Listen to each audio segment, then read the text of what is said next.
Members of Congress, I have the high privilege of presenting to you the President of the United States. I will not wait on events while dangers gather. I will not stand by as peril draws closer and closer. The United States of America will not permit the world's most dangerous regimes to threaten us with the world's most destructive weapons.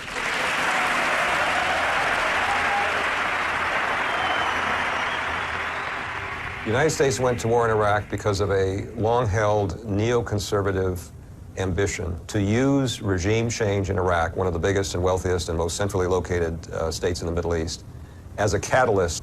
The idea was that this would be the first domino that would fall. And because of its importance, it would lead to free enterprise and liberal democracy breaking out through the rest of the region. We must prevent the terrorists and regimes who seek chemical, biological, or nuclear weapons from threatening the United States and the world. The decision to go ahead and launch this war, which many neoconservatives had been anxious to do for some time, evidently was made not long after the 9/11 terrorist attack. Not because 9/11 had anything to do with Iraq, but because it so drastically and so suddenly changed the mood of the American people. It made them far more willing to take risks and bear costs in the name of national security. And one of the main ways in which the promoters of the war sold the idea publicly was to continually associate 9/11 and Iraq, not necessarily as a matter of any tight argument, but simply as a matter of rhetoric, constantly repeating those two things in the same sentence. Iraq, 9/11, Iraq, 9/11, again and again and again. Iraq continues to flaunt its hostility toward America and to support terror. The Iraqi regime has plotted to develop anthrax and nerve gas and nuclear weapons for over a decade. Plans for war in Iraq are already high on the agenda when George W. Bush is elected as president of the USA in January 2001. Bush's inner circle consists of neoconservatives like Vice President Dick Cheney and Secretary of Defense Donald Rumsfeld. Since the 1990s, the neocons have had a vision of a new, more offensive foreign policy for the US, to export democracy and American values to the Middle East. Iraq is at the top of the list, and so the US is actively supporting regime change to remove dictator Saddam Hussein.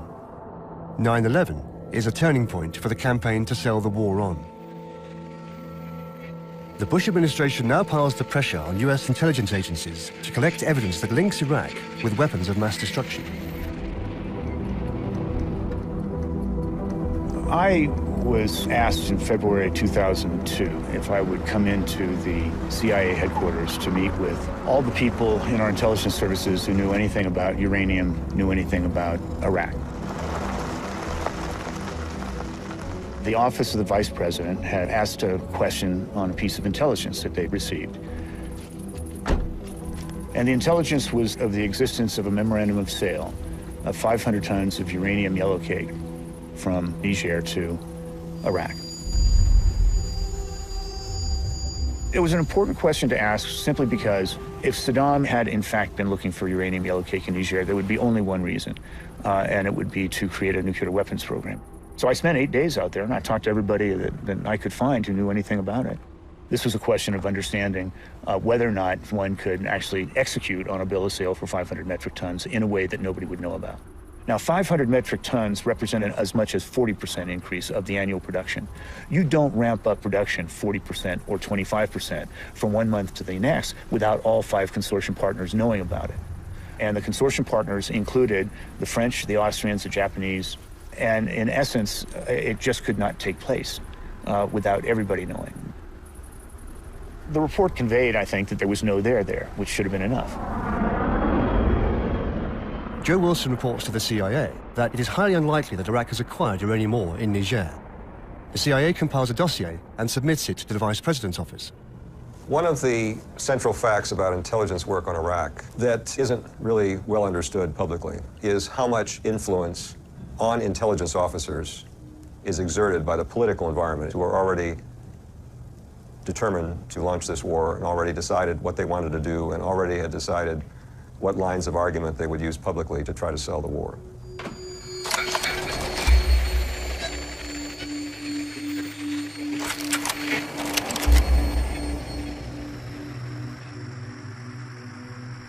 We were running up to this meeting between President and Prime Minister at the President's Ranch in Crawford, Texas. My role was to prepare the ground for this meeting. And we knew the Americans were pursuing regime change. We didn't know how they wanted to do it, or when they wanted to do it, and they didn't know themselves. And we get there, and immediately Blair is whisked off to the ranch with President Bush, and nobody goes with them. Rice doesn't go, the Downing Street team don't go, I don't go. They are alone all Friday night until Saturday morning.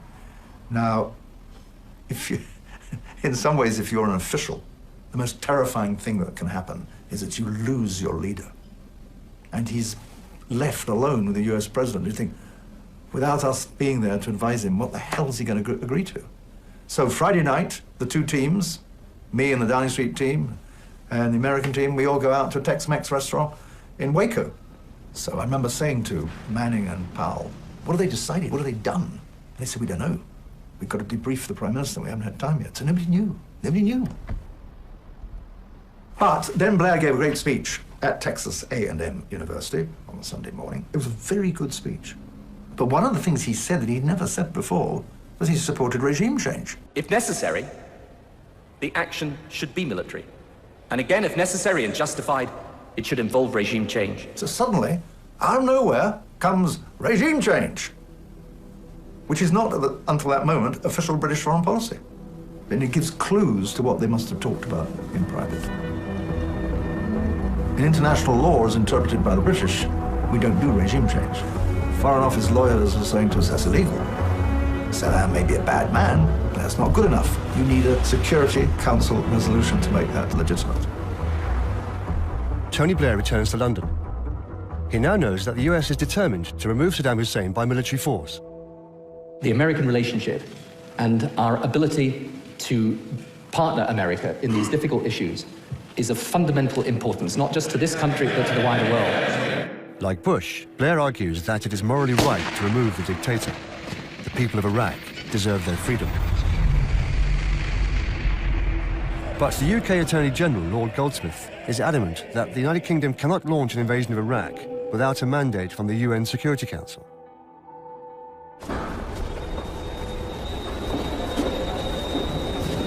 I had this source, he rang me up and said, I need to meet. I said, where? And he said, where we met before, you know, which was sort of like, so he's obviously thinking, I'm not going to say on the phone where we're going to meet. So I'm sort of security aware now about this. You know, he's sort of, by his own approach, he's made me sort of think I've got to be careful.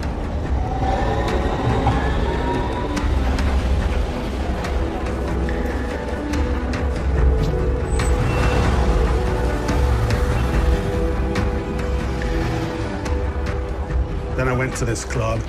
In London, there are these gentlemen's clubs, you know, very posh and old-fashioned. He put these documents on the table. The secret documents describe a meeting between Tony Blair and his cabinet at Downing Street, 9 months before the war starts.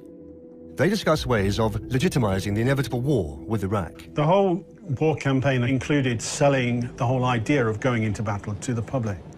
And that's what was going on here with all these memos, and that was what they were talking about all the time, and you know, the need to wrong foot Saddam Hussein. I mean, that phrase was actually used. We need to wrong foot Saddam Hussein using the weapons inspectors. If we can get him to refuse the weapons inspectors, see something they need to see, then we've got the excuse to go to war.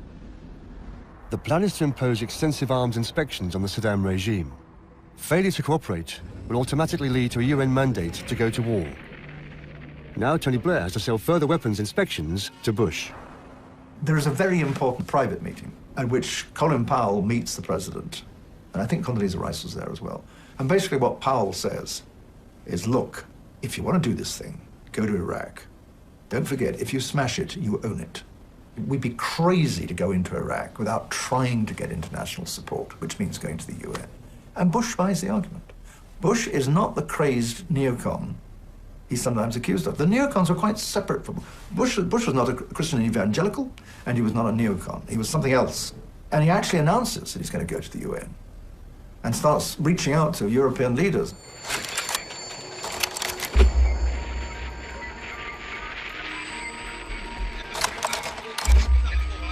In July 2002, Denmark took over the EU chairmanship, and America can use Denmark's support. As EU chairman, Anders Fogh Rasmussen is able to work to obtain EU backing for the forthcoming invasion. Vi har haft et fantastisk godt møde, meget afslappet, muntert under tiden også. Jeg har på min side understreget, at Danmark fra første færd har stået bag USA i kampen mod den internationale terrorisme. Præsidenten og jeg har opbygget et personligt venskab, som gør, at vi kan snakke meget direkte om international politik. Præsident Bush værdsætter loyalitet, og han betragter Danmark som en loyal og troværdig partner, og derfor så smitter det også af politisk, og giver derfor Danmark langt større indflydelse i Washington, end vores størrelse i sig selv berettiger til. Denmark assumes a key role in obtaining EU backing for a new UN resolution, delivering a final ultimatum to Saddam Hussein. Da vi har overtaget EU-formandskabet 1. juli, så skal jeg som formand for EU-udenrigsministrene hurtigst muligt afsted til Washington. Vi har det danske skoleskib liggende i havnen i Washington, og der modtager jeg Colin Powell. Og så går vi ned i kaptajnens kahyt, og det vil sige, at vi var meget få sammen, da det er en lille kahyt. Og det betyder så også, at fortroligheden bliver stærkere, fordi det bliver den jo, når man sidder 4 mennesker sammen. Så siger han, at vi skal ikke tage fejl af, at Bush ser meget alvorligt på Irak. Men han siger ikke, hvad Bush vil gøre ved Irak. Jeg havde jo kendskab til den her diskussion i USA omkring FN-sporet. Det var jo ikke nogen hemmelighed for os, der i hvert fald talte med amerikanerne. Så derfor var jeg også glad for at høre, at han sagde, at han ville arbejde gennem Sikkerhedsrådet. Og jeg synes også, det var relevant, han sagde, men det kan jo ikke bruges til noget i FN, hvis det ender som et folkeforbund, altså tandløst. Blair is very, very anxious that Bush will ignore the UN. So the Blair mission is to find out what it is that Bush intends and to influence Bush to do what we want him to do. It's my honor to welcome the Prime Minister back to Camp David. I look forward to spending a good 3 hours talking to our friend about how to keep the peace. And we're going to talk about it. We're going to talk about how to promote freedom around the world. The deal is Blair gets going through the UN, although we don't know what it means. And Bush gets another statement of support. Right. Good evening, ladies and gentlemen. I've had several hours of talks with the President. The talks were excellent, as you would expect. And I think the key thing really to say to you is that we have a shared analysis, a shared determination to deal with the issue of weapons of mass destruction. Then they all go home, and we have about a week before the UN meeting where the President will speak. And there is a huge battle inside Washington. The State Department was saying to Bush, we need you to say that we must work for a resolution, a final warning to Saddam. Meantime, the Cheney people say, Saddam has jerked the UN around for a decade. The last thing we need is going to the UN. So Cheney was really pushing back. And then on the eve of Bush's speech to the United Nations, I rang up some people and they said, we're on draft number 22 or whatever it was. We have no idea which way this speech is going to go. The conduct of the Iraqi regime is a threat to the authority of the United Nations and a threat to peace. All the world now faces a test. Are Security Council resolutions to be honored and enforced or cast aside without consequence? Will the United Nations serve the purpose of its founding, or will it be irrelevant? And then on his teleprompter, apparently, the paragraph which referred to support for a resolution, working for a resolution, wasn't on the teleprompter text. Now, conspiracy or mistake. But Bush could remember that there was something missing. My nation will work with the UN Security Council to meet our common challenge. And to the astonishment of all of us, he talks about working for resolutions in the plural, which was probably a mistake. We will work with the UN Security Council for the necessary resolutions. But the purposes of the United States should not be doubted. But the key thing was, it was American policy now to work for a resolution which would give Saddam Hussein one last chance. And we were cheering in London because we saw this as the means to create an international coalition. Satisfy the legalities, heaven, diplomatic heaven.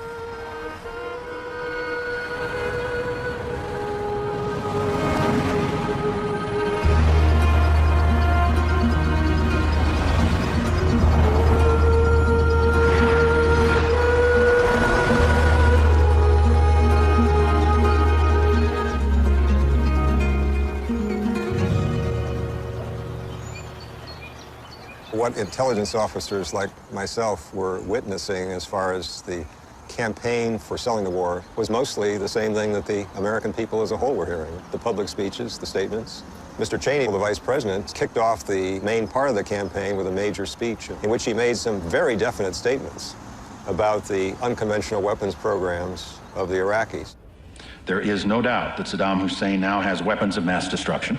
There is no doubt that he is amassing them to use against our friends, against our allies, and against us. That wasn't coming from the intelligence community, and the analysts in the intelligence agency who were working the problem of Iraqi weapons program were hearing that stuff for the first time, the same as the people in the audience were hearing it when the vice president delivered his speech. He now is trying, through his illicit procurement network, to acquire the equipment he needs to be able to enrich uranium. Aluminum tubes. Specifically aluminum tubes. There's a story in the New York Times this morning. There was a famous story that was written on the front page of the New York Times, just as the White House was rolling out its marketing campaign to sell the war, that said that U.S. intelligence officials had acquired important new evidence showing that Iraq was aggressively restarting its nuclear program because they identified aluminum tubes that the Iraqis were purchasing that could only be used as centrifuges for a nuclear weapons program. Once you get the front page story in the New York Times, once you get that imagery of the mushroom cloud. And then, by the way, I should add that the day that that story appeared, Vice President Cheney was on Meet the Press, one of the top interview shows in American television, and is asked about this claim about aluminum tubes, and it says, of course, I can't discuss classified intelligence, but you might want to take a look at the front page of the New York Times today. They're reporting something. And of course, that was a story which the administration had leaked to the New York Times so that they could promote these claims. It was a very skillful manipulation of the American press, and unfortunately, the country's leading newspaper went along. In September, Blair goes on the offensive with a report from military intelligence. The MI5 report presents new evidence that Saddam Hussein has an active program for weapons of mass destruction, and that Iraq is trying to purchase uranium from Africa. The day began with the 50-page dossier being released in Whitehall. It says he's still making chemical and biological weapons, which his troops can deploy at just 45 minutes' notice, and that he's sought to acquire significant quantities of uranium for nuclear weapons. Iraqi officials are said to have been on shopping trips to Africa. No countries are named, but Niger, Gabon, Namibia and South Africa all produce the radioactive metal. Forsvarets efterretningstjeneste fik 2 britiske rapporter, en uklassificeret og en hemmelig klassificeret. Og så skulle vi skrive en ny trusselsvurdering. Der har ikke været skrevet trusselsvurderinger på Irak i pæn tid forinden. Den ene af de britiske rapporter indeholdt et varsel på 45 minutter for indsættelse af biologiske og kemiske våben. Almindelig sund fornuft sagde her, at det kunne ikke passe. Og en ting, der yderligere var meget kritisabel ved den måde, det stod på, det var selvfølgelig, at der var ingen nærmere beskrivelse af, hvad de 45 minutter gik på. Om det var fra Saddam gav ordren, eller om det var den tid, det tog at få flyene i luften, eller hvad det var. Der var intet, der beskrev det nærmere. One of the unfortunate things for a small state who became part of the coalition of the willing is that because they don't have their own independent sources of information as much as a major power like the United States does, they are, in a sense, dealing at the same level as the public is. But here in the United States, for the U.S. Congress as well as for the public, the issue got dumbed down to one of he's got them or he doesn't have them. And I'm afraid smaller countries like Denmark were just kind of taken along for the ride. Det er for sent, når først giftgassen er spredt over en af vores store byer. The intelligence picture they paint concludes that Iraq has chemical and biological weapons, which could be activated within 45 minutes, and that is actively trying to acquire nuclear weapons capability. According to the British government, Iraqi regime could launch a biological or chemical attack in as little as 45 minutes after the order were given. All these various papers and estimates that were done back in 2002 were part of a campaign both to influence the thinking of the American public and, very closely related to that, the thinking of members of Congress who did vote to authorize the use of military force in Iraq in the fall of 2002, a vote that passed. We had a matrix, and that matrix had all the things we need across the top: political support, troops, overflight rights, For example, Denmark, it was probably political support, maybe a few troops. You go out and find as many allies and friends as you can to help you, in whatever way they will offer to help you and you need, and you sign them up. And then you meet with them later and you say thank you. Europa og USA må trække på samme hammel i bestræbelserne på at forhindre, at tyranniske og uansvarlige regimer kommer til at råde over masseødelæggelsesvåben. Saddam Hussein har i årevis siddet FN's bindende påbud overhørt om at skille sig af med sådanne forfærdelige våben. Det internationale samfunds bestræbelser på at håndhæve disse påbud gennem Sikkerhedsrådet har Danmarks og EU's fulde støtte. FN bør nu leve op til sit ansvar.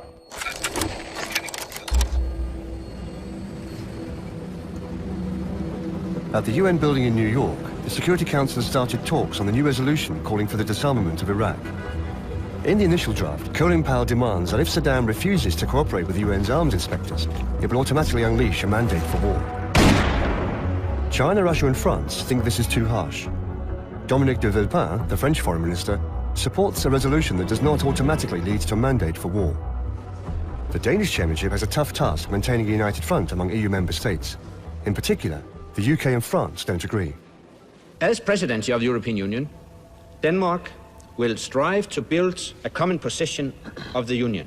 If Iraq's defiance continues, the Security Council must face its responsibilities. After 7 weeks of talks, the Security Council unanimously adopts Resolution 1441 on the disarmament of Iraq. The resolution demands that Saddam admits UN's arms inspectors. If he fails to cooperate with them, the UN must adopt a new resolution before it can unleash a mandate for war. And the most important thing that it does is it demands of Saddam that he prove his innocence. You're already guilty, and you've got to do this, and you've got to do that, and prove to us that you can be a good international citizen. I'm paraphrasing now. On 18 November 2002, the UN's arms inspectors returned to Iraq. They're led by Swedish diplomat and lawyer Hans Blix. The resolution requires Iraq's unconditional cooperation with the UN. He was going to check on Iraqi holdings of weapons of mass destruction. He had just started. And you knew that he couldn't come up with any definitive conclusions for 6 months minimum. Meantime, the American war machine was ready to go in January. How in God's name were you going to try to synchronize what Blix was doing over here with what the Anglo-American, Australian, and whoever else was their war machine? It was already assembling down in the Gulf.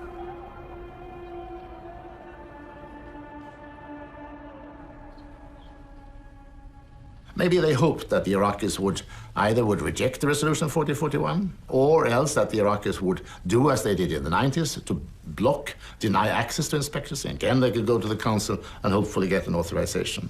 But the fact was that the Iraqis accepted the resolution with some way or other. They didn't reject it, and that they did not deny access. If there is a breach of the existing UN resolution, I have no doubt at all that the right thing to do in those circumstances is to disarm Saddam by force.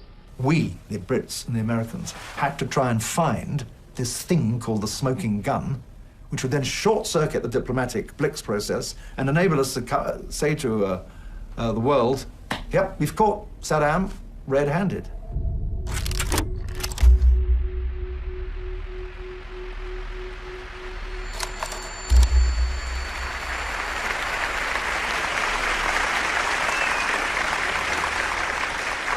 Let there be no misunderstanding. If Saddam Hussein does not fully disarm, for the safety of our people and for the peace of the world, we will lead a coalition to disarm him. And if war is forced upon us, we will fight with the full force and might of the United States military, and we will prevail.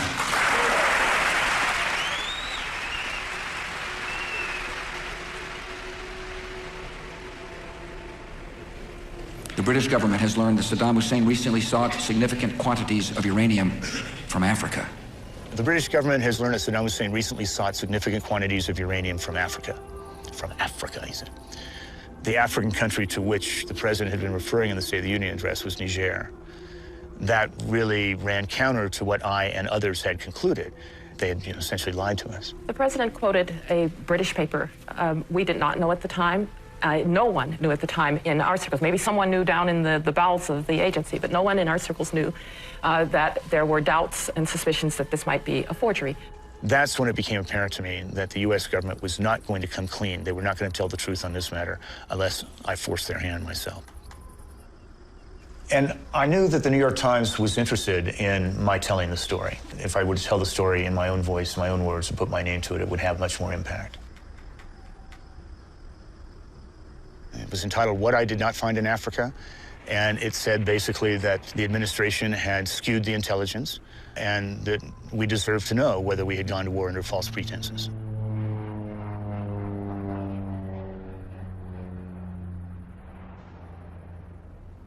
Colin Powell was sent up to New York in early February to make the case for Saddam still having weapons of mass destruction. He was quite persuasive at the time, but has since turned out to be largely illusory. Powell comes into my office and he throws a sheaf of papers down on my desk. It's a 48-page description of Saddam's weapons of mass destruction programs. And he says, this is my script for my presentation at the United Nations on the 5th of February. We had something like 6 days and nights to get this monumental presentation ready and to convince, not the UN Security Council, that was one audience, but it wasn't the most important one. The American people, of course, were the first and most important audience, and the international community was the second. I think all told in those 6, 7 days, I probably slept 6 hours, as did most of the members of my team. Well, it was a day of enormous drama at the UN. The very fact that Colin Powell and the Bush administration decided to come to the UN and present their evidence had been hugely anticipated. They had tried in other ways to convince both their allies and the Secretary General privately of the nature of their evidence, how compelling it was, and how much it demonstrated Saddam's non-compliance, but it had failed. It was a period where the United States seemed to listen less and less to the rest of the world. And so Kofi Annan played very much a role where member states and leaders would come to him and say to him what they really feared saying directly to the administration in Washington and hoped he would convey on their behalf. The war and the run-up to the war became less and less about Iraq and more for a lot of countries about the United States and its role in the world. The purpose of this meeting is to hear a presentation by the United States. I call now on the distinguished Secretary of State, His Excellency, Mr. Colin Powell. Thank you, Mr. President. The Secretary told the Director of Central Intelligence, George Tenet, I must have materials intelligence, signals intelligence, human intelligence that is independent of the other source, and I must have a minimum 3 of them for everything. And Tenet agreed to that. Of course, he violated that entirely, we later learned. We relocated totally to Langley, and we stayed there for 5, 6 days and nights. I had to translate Arabic, Farsi. I had to get it on tape. I had to pick the satellite photography that was going into the presentation. I had to get clearances for that. We were trying to convict Iraq as if we were in a court of law. And we had all this circumstantial evidence, none of it a smoking gun, none of it really telltale, but all of it in its entirety, a mass of circumstantial evidence that would be so overwhelming, presented by the only member of the administration who had real bona fides with the international community, with the UN Security Council, and with the American people, and so it would be convincing. Last November 8th, this council passed Resolution 1441 by a unanimous vote. The purpose of that resolution was to disarm Iraq of its weapons of mass destruction. George Tenet had discovered that at one point in our preparations, Secretary Powell had come up to me. He was angry, and he had put me in a room alone with him, closed the door, and said how uncomfortable he was with talking about al-Qaeda Baghdad contacts and in talking about an active nuclear program. So I said, fine, let's throw it out. And we agreed to throw both of those things out. Well, those were huge items to throw out of the presentation. Active nuclear program and contacts with al-Qaeda. George Tenet, within 30 minutes, takes care of both of them. He comes in breathless and tells us about an interrogation that has just taken place of a high-level al-Qaeda operative that not only reveals substantial contacts, but reveals that the Mukhabarat in Iraq was actually training al-Qaeda in how to use chemical and biological weapons. Whoa, that was devastating. That's all George said. We put it back in. Iraq today harbors a deadly terrorist network headed by Abu Musab al-Zarqawi, an associate and collaborator of Osama bin Laden and his al-Qaeda lieutenants. Later, we discovered that was Sheikh al-Libi. He was interrogated in Egypt with no U.S. personnel present. He was waterboarded, and he even said afterwards that he said what he said to get the waterboarding to stop. The most powerful things to me were the NSA intercepts. I mean, I'd been to the NSA. I knew their capabilities. So I'm listening to all these intercepts, and they're in Arabic or Farsi. I'm listening to it, and I'm actually trying to figure out how I'm going to technically use these things. Just a few weeks ago, we intercepted communications between two commanders in Iraq's 2nd Republican Guard Corps. Listen. Hello. Hello. Hello. Hello. Ibrahim شلونك؟ الله يسلمك. شلون صرت؟ الله يحفظك. شلونك بعد؟ الحمد لله سيدي. إبراهيم. نعم سيدي. كان نكتب يمك. أي. So I'm listening to it and I'm saying, this could all be just the opposite of what it's supposed to be. This guy could be saying, get rid of that piece of equipment because it violates sanctions. إبراهيم. إبراهيم. وياك سيدي. رفع. عبارة عوامل الأعصاب. عوامل الأعصاب. This guy could be saying, take nerve agent out of your communications instructions because we don't have any nerve agents anymore. So I'm listening to it and I'm saying, all of that's circumstantial and all of it is interpretable from the other side, as well as from this, you know, the negative side that he's got to these things. And it was troubling even at that moment when I realized that. What I thought was the most powerful part of the presentation had a double meaning, maybe. The Security Council has a horseshoe table, and he sat at one end of it, and I sat at the other side, so I could see him straight across the room. And I guess I kept a fairly poker face, not showing any reactions, because there were 1,000 cameras in the room, and one had to be fairly straight-faced. But I felt very skeptical about many things he said. I believe that Iraq is now in further material breach of its obligations. Iraq has now placed itself in danger of the serious consequences called for in UN Resolution 1441. How much longer are we willing to put up with Iraq's non-compliance before we, as a council, we as the United Nations say, enough, enough?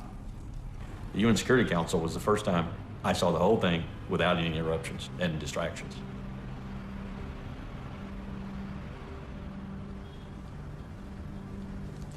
I have to be honest with you and tell you that my first reaction was a great sigh of relief. The very fact that we had done it to the point where there was a beginning, a middle, and an end, and you could perceive those things, gave me such a sigh of relief, because technically, mechanically, I thought I had an impossible task. I had to get out of there. I just had to get out of there. I cannot escape the conclusion that there had to be some lying going on. I think that the groupthink was such that it didn't matter. Because when we get to Iraq, he had them before, he'll have them then. And when we get to Iraq, we're going to find something. And so it doesn't matter what the details are now. Let's just get it out there. Let's convince people. Let's go there because they're going to find something. And the shock in everyone's face when they didn't find anything. And I must say, guilt here too, because I helped put it together unwittingly. Looking at Saddam in Iraq from Washington, you know, this is Americans' assumption. It's always about us. Well, yes, Saddam did think about Washington, that was important, but he worried a lot more about Tehran much of the time. And many of his ambiguous statements about WMD, many of his incentives for doing things, were more keyed on Iran than towards the West. This was an insight that, you know, was not prominent in Washington. It became obvious in what danger Iraq was and where the U.S. seemed to be heading, that they were serious. It was not a paper tiger that was lying around. The U.S. began to build up the troops already in the summer of 2002.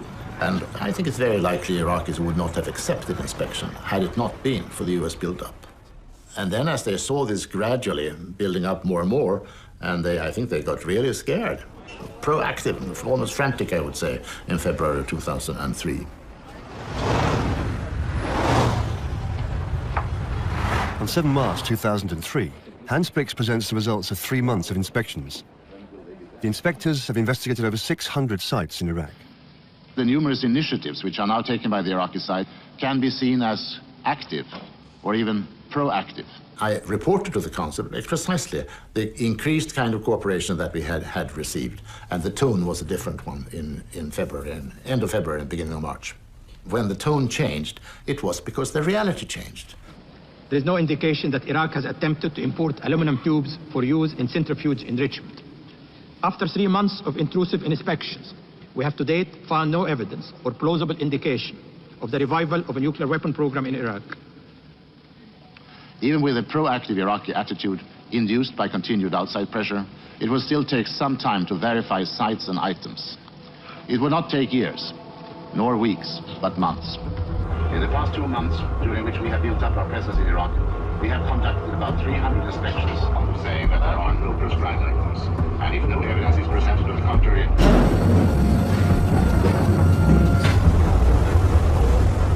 There's just the inexorable flow to war. The most inexorable part is the deployment of military forces, because when you deploy them, you better use them.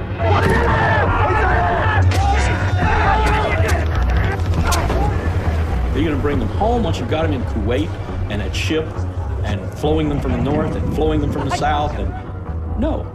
So you set that inexorable mechanism in motion. Doesn't matter whether you made a decision or not, and you go to war. I think already from 2002, they had an invasion default mode. They don't really care about inspections. We knew what the attitude of the Vice President of the US was. But I think that if we had gone on with our inspections a couple of months, and we had gone to all the sites given to us by intelligence and found no weapons, because there weren't any weapons of mass destruction, I think it would have been much more difficult for the US to go on with the plans for invasion. So a few months more, yes, that could have well have made a difference. I look back on it and I wish ardently that I had gone ahead with my deepest feelings and just left. It wouldn't have changed anything, but it sure would have made my life easier.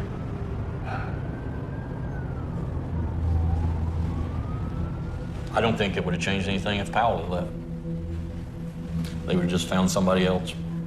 Condi was ready to take over.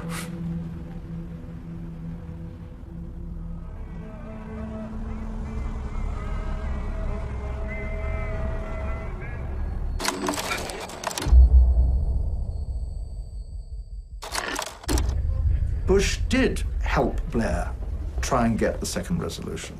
He did make the last effort. And this led to Blair in a futile search with the Americans for at least a majority of the Security Council to back a second resolution favoring war.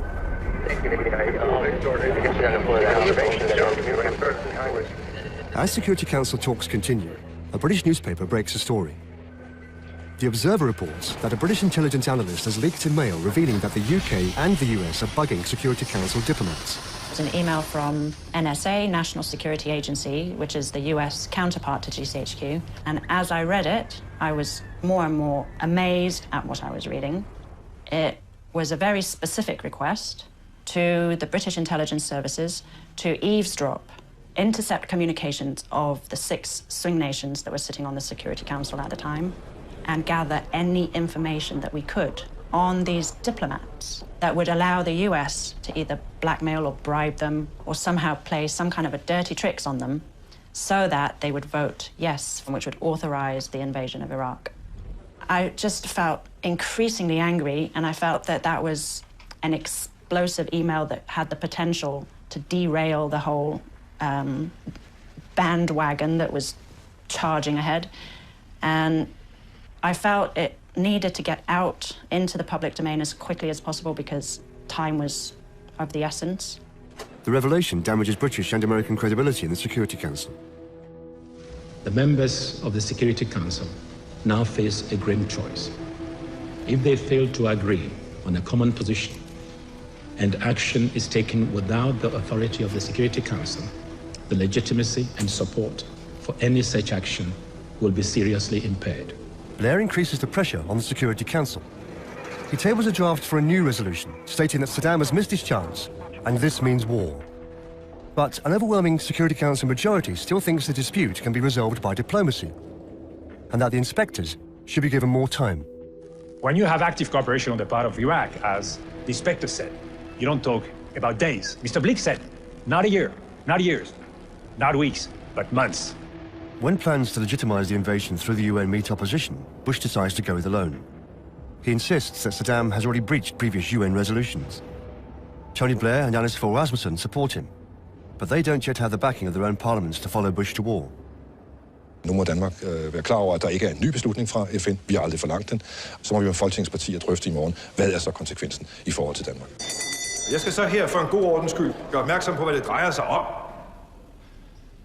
VX nervegas og senepsgas inden for det kemiske område. Når man sammenholder, hvad han siger, da han læser op af papirerne, med hvad der rent faktisk står i papirerne, så kan man se, at han læser ikke hele den del af det her afsnit om Iraks masseødelæggelsesvåben. Den del, der handler om atomvåben, springer han bare over og så læser videre. Det er altså ikke noget, man kan tale sig fra. Det er noget, man er nødt til at reagere på. Dette er problemet. Det papir er et håndark, som er skrevet af embedsmænd i Udenrigsministeriet, og det baserer sig blandt andet på FN's inspektioner og på det internationale atomenergiagentur IAEA. Og det, der står i det afsnit, det er, at Irak har ikke noget atomprogram. Der er ikke noget atomvåbenprogram, og der er ikke noget atomprogram. Og det er ikke blevet genoptaget, siden det blev nedlagt i forbindelse med den første Golfkrig. Det vil sige, at der er ikke nogen form for beviser for, at Irak skulle have et atomvåbenprogram. Det er fuldstændig faret af banen. Det papir, det står Per Stig Møller med på Folketingets talerstol og holder den oplysning tilbage. Det egentlige er jo de ting, jeg nævnte. Det er jo det egentlige. Så går der et kvarter, og så står statsminister Anders Fogh Rasmussen over i statsministeriet og holder pressemøde om den her beslutning om at gå i krig. Og der siger han, dertil kommer risikoen for, at Irak snart har atomvåben. Og dertil kommer risikoen for, at han snart vil råde over atomvåben. Altså, det er jo notorisk ikke sandt. Hvis man altid vil være 100% sikker på, at beviserne er i orden, så kan man jo altså risikere, at terroristerne de slår først. Og der synes jeg, at vi har en legitim ret til at forebygge terrorisme ved at være dem, der selv slår først. The US and the UK justify the invasion by claiming that Saddam has weapons of mass destruction. In Denmark, the primary reason for war is Saddam's failure to cooperate with the UN's arms inspectors. 61 stemte for, 50 imod. Forslaget er vedtaget. Denmark's participation in the war was decided despite the assessment by the Security Council majority that Iraq was in fact cooperating with the inspectors. Vi har valgt at følge USA og Storbritannien, fordi de har besluttet at gøre det rigtige og det nødvendige.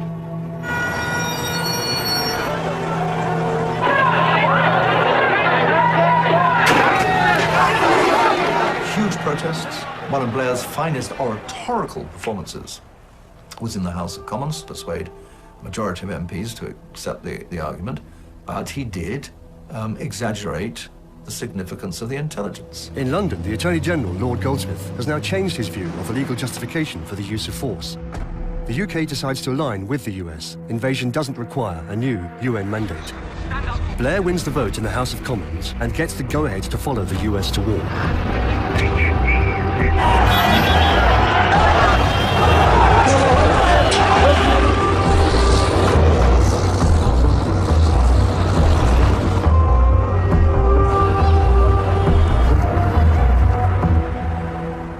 The United Nations Security Council has not lived up to its responsibilities, so we will rise to ours.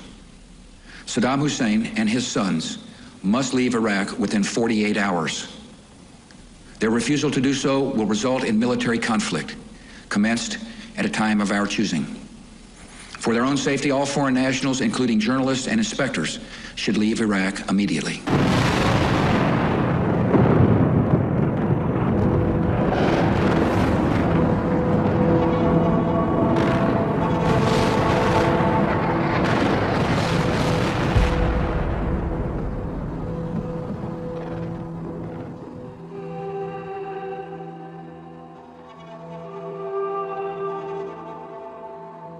Truth is the first casualty in war.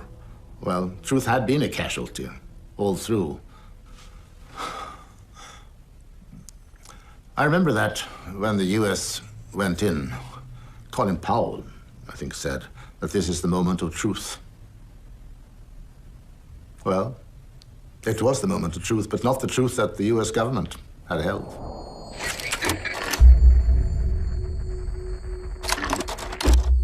He did not have stocks of weapons of mass destruction. He did not have chemical or biological weapons. He did not have an active nuclear program. And that's what, the average American, the average world citizen thought they would find, and it wasn't there. And so what was seen as the premise for the war vanished. Der var ikke noget mandat fra Sikkerhedsrådet. Der var ikke noget spørgsmål om retten til selvforsvar. Der var ikke noget spørgsmål om en ret til at foretage en humanitær intervention. Der var ikke noget lovligt, folkeretligt grundlag for at iværksætte den aktion. The US and the UK must face the fact that they went to war on incorrect grounds.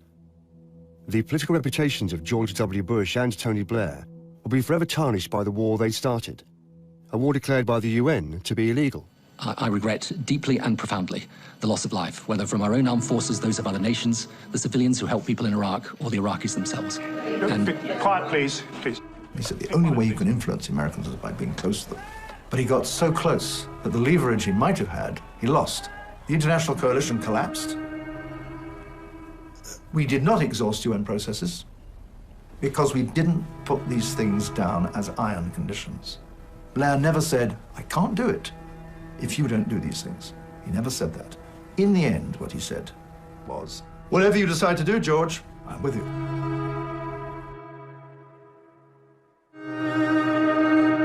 Det handler overhovedet ikke om masseødelæggelsesvåben, men om alt muligt andet. Navnlig, at Saddam Hussein ikke ville samarbejde med FN's Sikkerhedsråd. Og det var det, som var grunden til, at den danske regering traf beslutning om at deltage i krigen. Altså, det står ikke i noget ordentligt forhold til hinanden. Misligholdelsen i form af manglende samarbejder, så det er en meget kraftig reaktion.